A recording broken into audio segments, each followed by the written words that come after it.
On a dark night of September 9th, 1980, a supersized cargo ship was fighting waves in the Pacific Ocean. It was 16 floors higher than the Titanic. If this ship is called a steel fort, it will not be wrong. But just a few hours later, there was no sign of it. No radio signal was received, nor was there any floating wreckage in the sea. How did a ship weighing millions of tons disappear without a trace? For 20 years, the authorities told the world only one thing, that the ship has sunk. But when a man in the crew began to find out the truth, what was hidden under the sea opened everyone's eyes. On a dark night of September 9th, 1980, a supersized cargo ship was fighting waves in the Pacific Ocean. It was MV Derbyshire. But at the same time, another guest was heading towards it from the east, Typhoon Orchid, a storm that was getting more and more dangerous with every hour. MV Derbyshire had been traveling continuously for the past 8 weeks. After lifting 150,000 tons of iron from Canada's iron mine, it crossed the Atlantic Ocean, passed through the southern coast of Africa, and was now close to the last destination, sweeping the waves of the Indian Ocean. There were 42 experienced people on the ship, including engineers, helpers, and experts. Now they were just counting the last few hours of their journey. But maybe fate had something else in mind. The captain of the ship, Geoffrey Underhill, who had 20 years of experience, was responsible for this mission. His wife had also come to Japan from England, but meeting her would now be just a dream. For many days, Captain Underhill had been relying on weather reports. He had seen many such storms in his career. He was sure that Derbyshire could easily face the typhoon. At this point, the safe harbor was also quite far away, so fighting the storm was the only solution. The captain slowed down and turned the ship's direction towards the waves a little. During a storm, ships usually do this to maintain stability. In addition, the captain also sent an emergency message, in which he informed about the situation and also sent the current location of the ship. But the storm was getting worse. The waves had risen more than 10 meters. Some had reached the length of Derbyshire. With a length of 1,000 feet, Derbyshire was longer and wider than the Titanic, and its height was as high as a 16-story building. This was not an ordinary ship. It was a state-of-the-art steel fort, and it was built to face the world's scariest sea. And that's why the Typhoon Orchid seemed like an ordinary part for the captain. But there was something going on in the darkness of the sea that no one had ever imagined. That same night, 2 more ships were also fighting this typhoon. But the next morning, both the ships reached the port safely.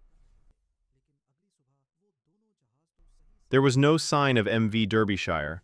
This steel fort suddenly disappeared without a trace. For the next 20 years, the world did not understand what happened that night. On the evening of September 9th, 1980, MV Derbyshire sent a radio message for the last time. After that, there was no distress call or any final message. And then for the next 6 days, there was a terrible silence. Even the ship's owners did not report it missing. Maybe they were sure that the radio contact was broken and MV Derbyshire would be seen again by the sea. But as the days passed, there was no news of MV Derbyshire. On September 15th, the ship's disappearance was first noticed. An international search mission was launched. Helicopters, aeroplanes, naval ships all survey the last coordinates of MV Derbyshire on the coast of the sea. But not a single piece of such a large ship was found floating anywhere. After 6 days, the search operation was stopped. The authorities said that the matter was over, that the sea swallowed it. And this result was immediately removed without any investigation. The faster the search operation and investigation ended, the faster the news coverage. MV Derbyshire's crew's families sent many requests, but they were only told that there is nothing like an investigation. The family of the deceased did not digest this. They felt like something was being deliberately hidden. MV Derbyshire, a steel giant, was built in Britain's famous Swan Hunter shipyard only 4 years ago. A ship that could carry more than 150,000 tons of cargo and a load 4 times that of a 20-year-old ship. But this time it was not just about the size. The design was also new, and Derbyshire was an OBO carrier. It was a ship of the new era that could carry oil from one side and fill iron ore on the other side. Its biggest advantage was to reduce shipping costs, and that's why it never returned empty. If it left oil, it would take iron ore back. That is, the ship will always run and benefit the company. In comparison to traditional ships, MV Derbyshire could make up to 30% more revenue. It was counted among the bridge-class ships, and at that time, only 6 such ships were available in the world. It was built by Britain's Swan Hunter shipyard. At that time, this company was facing many challenges. Because they were competing with Japan and South Korean shipyards, which were making the same ships cheaper and faster. Swan Hunter, which used to be the king of the world's shipbuilding industry, was now under a lot of pressure from Japanese and South Korean companies. They started cutting costs, and perhaps the secret of MV Derbyshire's sinking was hidden here. After this incident, many homes were filled with darkness. But there was one person for whom it was not just a loss, but a mission. Peter Redyard had lost his young son in Derbyshire. But Peter was not just a father, but an experienced ship surveyor, who spent his life examining seas and ships. When Peter himself landed in the field, he revealed a shocking fact. In 1982, just 18 months after the disappearance of Derbyshire, another bridge-class ship named Tyne Bridge was fighting the storms of the North Sea. And suddenly, there was a crack in the steel in front of the ship's superstructure. The captain ordered immediate evacuation, and the crew was saved by airlifting. In this incident, saving the ship was like a miracle, because maybe nature also wanted to show the truth this time. When Peter examined the ship properly, he found that cracks had formed on one side of the front of the ship. After reading some more documents, he found that not only this, but cracks have developed in every bridge-class ship. And these cracks are only in one place. And then these ships were secretly being called to the ports for repair. Not only that, Peter found another amazing thing. These ships were not made according to the original design plans. Some parts were made in haste, away from the original design. Peter had now found such evidence that could perhaps reopen the investigation of MV Derbyshire. Peter collected all this evidence and sent it to the Department of Transportation. But instead of taking any action, he just said that the proper investigation of the sinking of Derbyshire has now been done, and there is no plan for a new inquiry. The authorities shut their ears, but the families of the dead spoke. In 1984, they formed the Derbyshire Family Association, which had only one purpose: to keep the veil from the truth. In November 1986, another bridge-class ship named the Coleraine Bridge was grounded near the coast of Ireland due to cracks in the sea.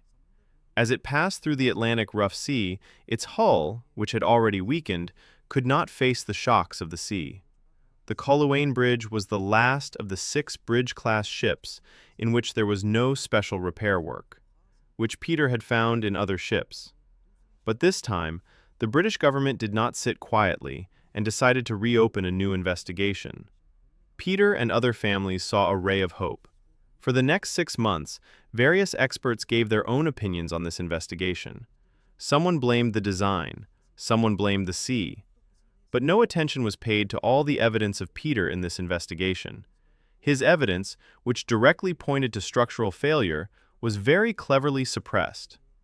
The investigation report said that there was no evidence of structural failure in the MV Derbyshire and the bridge-class ships. Derbyshire was just another ship that became a victim of the waves of the sea. For the families who had been fighting this battle for many years, this report was no less than a slap in the face. After the second investigation, the families were losing hope. They just had to say that the secret of Derbyshire is not in the sea, but in the system. But those families never lost hope. In 1994, a private investigation team was formed with the International Transport Workers Federation.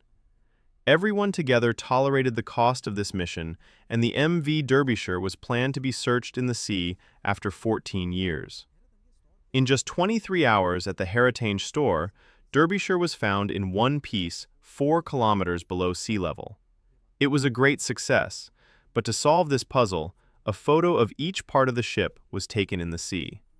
And the investigation continued for the next 6 years. After 6 years, the truth was revealed in the investigation report. It was found that a store was built at the front of the ship, which is called the bosun store. This store has important equipment for deck maintenance, such as ropes, tools, chains, etc. That night, when the MV Derbyshire was swimming in the waves, the bosun store's door, which was not made like the original design, suddenly broke and water began to fill it. Thousands of gallons of water filled the bosun store. The next part of the ship became heavy, and it went into more water. Now the waves were colliding at a higher height, causing the ventilator to break and water to enter the machinery room. Derbyshire's boat sank further, and then a large container as big as a tennis court, where iron ore was placed, broke its hatch cover.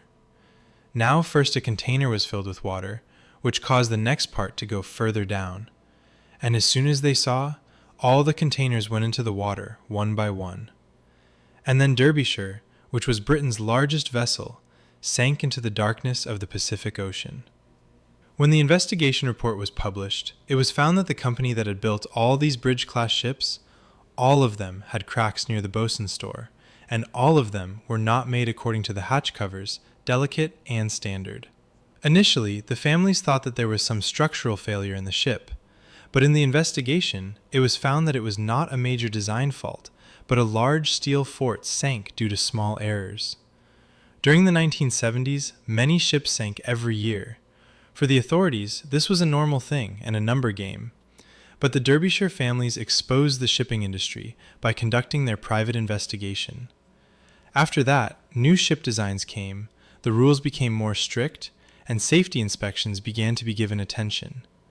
They not only found one ship, but forced the entire industry to change. Even today, there are many rules of the shipping industry that were made due to MV Derbyshire, which is lying quietly on the ocean floor 4 kilometers below the Pacific Ocean.